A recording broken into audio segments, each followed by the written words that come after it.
Hey everybody, happy Thursday. I have to think about what day of the week it is, especially when I'm making these videos on a day that comes before the day we are on. But anyway, today we are going to really finish up with the last new thing for this chapter. And then on Friday and Monday, Friday specifically, we'll tie everything together, which will be very similar to what ends up happening on Monday as well. Just making sure that all of this stuff fits together, so that you guys can do well on the test or large quiz, small test. It depends how you want to think of it. It's going to happen on Tuesday. So today, the last new thing we have to talk about, we've done vertical stretches, giving us changes in amplitude. We've done horizontal stretches and shrinks, which result in a change in the period.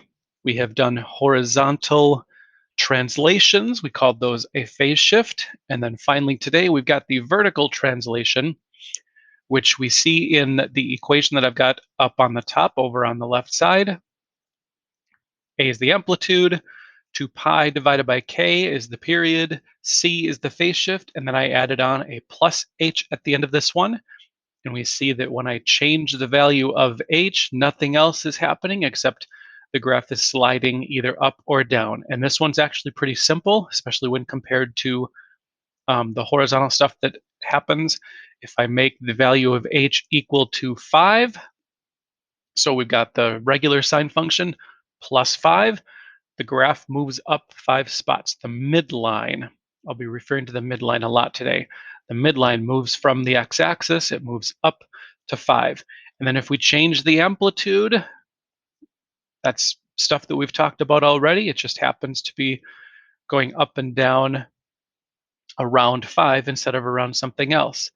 And if we change, or if we change the period, everything still happens. Everything is centered at the y-axis, but we're also moved up by 5. And then finally, if we have a phase shift, everything moves left and right. And so the function plus 5 moves the graph up by 5 or down by 4.5 or whatever the case may be. But we see that nothing else affects what is happening when we just tack something onto the end of it. So let's go take a look at some problems. So vertical shift, we'll see this in the equations. This is just regular equation, 4 times sine of x. We've been doing that for probably about a week and a half at this point, and then that plus 3. Notice that this is different than if I put parentheses around this. That would be a phase shift. It would move to the left by 3, but because there are no parentheses, this is 4 times sine of x plus 3. That's going to move everything up. So keeping track of all of this stuff, 4 still tells us what the amplitude is. The period of the graph is still, well, there's no k value in front of this. It's just sine of x, not sine of 2x or sine of 1/2 x or something like that. So the period is either 2 pi or 360. I'm going to do a couple problems in degrees, and then I'll do one in radians to finish up today. The phase shift, it's not x plus 5 or x minus 7, it's sine of x plus 3. So because there aren't parentheses here, there is no phase shift. And then our vertical shift, there finally we see the 3. I'm going to say 3, meaning positive 3. You can say plus 3, or you can say up 3. Either of those is going to be okay, or you can just say 3 in this case. Now, if it's down by 3, you have to clarify and either say down or negative. But in the case of a positive shift, I can just write 3. And there we go. When we're doing the graph of this one, almost everything's going to be the same as what we have been doing.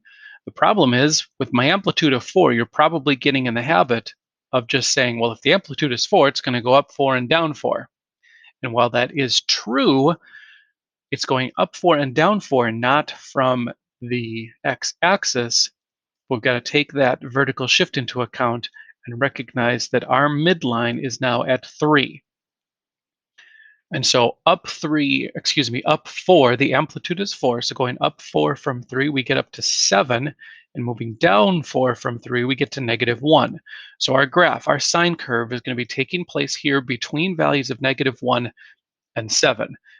If you are looking at this, and if you've maybe even had these thoughts before we got to this point, all of our graphs look the same. Shouldn't we be, changing the scale of our graphs so that we see this graph moved up or something like that? I do want to address that, but I think I'm going to hold off and address that either tomorrow or on Monday. For what we're doing right now, I'm going to make the midline, whatever that vertical translation is, and then we'll do the amplitude up from that, do the amplitude down from that. And really, that's all that's going to be new today. So this should go fairly well. Because we don't have a phase shift, I'm going to go ahead and make my y-axis way over here on the left side. And then as I am wont to do, my period is 2 pi, so I'm going to mark off my usual 1, 2, 3, 4. That's where 2 pi is. Because this graph is big enough, I'm going to go one spot more than that. But then as far as labeling, this is 2 pi, so half of that is 1 pi, half of that is pi over 2, and I'm going to skip ahead and fill the rest of these in a little bit more legibly.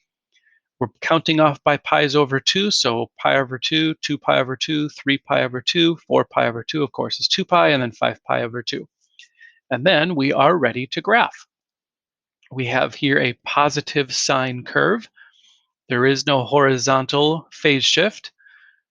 So I can just say this is a regular sine curve. It starts at, I wanted to call this the origin. It's not the origin because we've moved up 3, but it starts at the middle, or 3 in this case. Go up to the top, back to the middle, then the bottom, middle, top, middle, bottom, middle, top, middle, bottom. And then to help me with the graphing, I add these extra points where the 1/2 values would be. And then plain connect the dots, which I've already done, to give myself a graph that looks like that. And again, you're looking at this saying, yeah, that looks the same as all the graphs that we've seen, but it's not. Our vertical axis labeled over here shows us this is going up and down, oscillating between values of -1 and +7. Our horizontal scale tells us how long it takes before it repeats. If you're not doing this the way that I'm doing it, that's probably okay, as long as I can see one full period of your curve and I can see the significant points, maximum points, minimum points, etc. All right, and that is basically it. So we'll just do a couple more examples. This one is a cosine curve, and we've got a little bit more complicated fraction in here, but most of what we do is similar to what we've done already. Amplitude is the absolute value of the coefficient that is in front. The period is 2 pi, either 360 or 2 pi, but I want to do this one in radians, as is usually the case. I'm a little bit more worried about how you guys are doing with radians versus degrees. So I will take 2 pi divided by the k value, 2 pi divided by 3/2, which is the same as 2 pi times 2/3. And so that'll give us a period of 4 pi over 3. For the phase shift, that I am not worried about today. Spoiler alert, we will deal with it tomorrow, but at least for today, these phase shifts are going to be 0. If I had a phase shift, it would be 3/2 of x plus 5, 3/2 of x minus pi over 6, 3/2 x plus or minus something.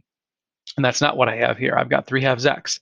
This -5 is outside of the parentheses. This -5 is happening after the cosine function is done. But the vertical shift is determined by that -5. It's -5, so I'm going to say my vertical shift is -5. If you would like to call it down 5, that works just as well. And so as I make my graph, I will do my usual vertical axis way over on the left side because I don't have any phase shift. For the vertical axis, this -5, the vertical shift that sends us down 5, means that we are at -5 for our midline. And then the amplitude of 2 means we'll go up 2 from -5. -5 plus 2 is -3. And then -5 minus 2 is -7. So there is our new scale on the vertical axis. My period of 4 pi over 3 tells me that when I count over 1, 2, 3, 4 units, there is 4 pi over 3. And then one more, of course, would be 5 pi over 3. Because I'm counting by pi's over 3, I'm going to skip ahead and use what I did earlier. So 4 pi over 3, half of that is 2 pi over 3, half of that is 1 pi over 3. We're counting by pi's over 3, so 1 pi over 3, 2, 3, 4, 5 pi over 3, but 3 pi over 3 reduces to simply pi. Our scale is set, so let's make our graph. I have a positive cosine graph, which means it's going to start off at the top. And for our graph, the top of our graph is at -3. There's no phase shifts. There's no moving left or right. That top point is just starting at the top point. We'll have the same pattern of top, middle, bottom, middle, top, middle, bottom, middle, top, middle, top. Nope, I goofed up, but it was after I got done with the graph. And then I will put my usual 1/2 points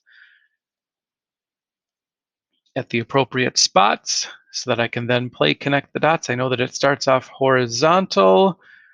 I'll fill in the rest with what I did earlier. And so we've got this nice cosine curve. We see the amplitude, we see the vertical shift in the vertical label of the axis. We see the horizontal and the phase shift on the labeling of the horizontal axis. And then one more for us to take a look at today. I wanted to put a negative in front of this. I also wanted to do a problem in degrees. But how we do this will be similar to what we've been doing already. Amplitude. Amplitude is the absolute value of the coefficient in front. Of course, the amplitude can never be negative. None of you are going to tell me that an amplitude is negative on Tuesday. The period, either 2 pi over 3/4, or in this case, we'll do 360 over 3/4. So 360 degrees divided by 3/4. Oh, I think I'm going to multiply by 4/3 instead of dividing by 3/4. And so 360 times 4/3, 360 divided by 3 is 120. 120 times 4 is 480. So I've got a period of 480 degrees. For the last time today, before we get to it tomorrow, there is no phase shift because I have 3/4 of x, and it's not plus or minus anything. This +2 is outside of the sine function, so that is telling us our vertical shift is +2. All right, armed with this information, we can attack this problem. I'll start with my vertical axis over here on the left side. Because there is no phase shift, I will label my vertical axis. Everything's been moved up 2, so my midline is at +2. And then my amplitude is 5, so I'll go up 5 from 2 to get 7, and down 5 from 2 to get -3. On my horizontal scale, count off 4 intervals, 1, 2, 3, 4. That fourth one is 480 degrees. And so 1/2 of that is 240. Half of that is 120, and at this point I'll skip over to what I've done already. So I'm counting by 120s, 120, 240, 360, 480, and then up to 600. One full period will happen between 0 and 480 degrees.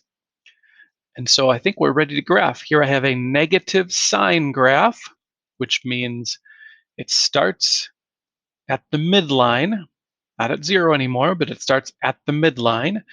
And because it's a negative sine graph, it is decreasing. So we'll start at the middle and then go down to the bottom, back to the middle, up to the top, middle, top, middle, bottom, middle, etc. I will add my points at the half markers to give myself a nice shape of a curve, which I already did. And there it is, our negative sine curve. I've alluded to it already, but the only new thing we have to do is to tie everything together, all the old information, all the old skills that we knew, including the one that we have today. And so if you've been doing great so far, you'll continue to do great because everything is going to be similar to what we have been doing. And then we'll get you guys ready for the test small test, large quiz that's going to happen on Tuesday. Hope you're all doing well. I miss you guys. I look forward to seeing you again someday. And in the meantime, I will say, hope you're having a great day, and we'll see you later. Bye-bye.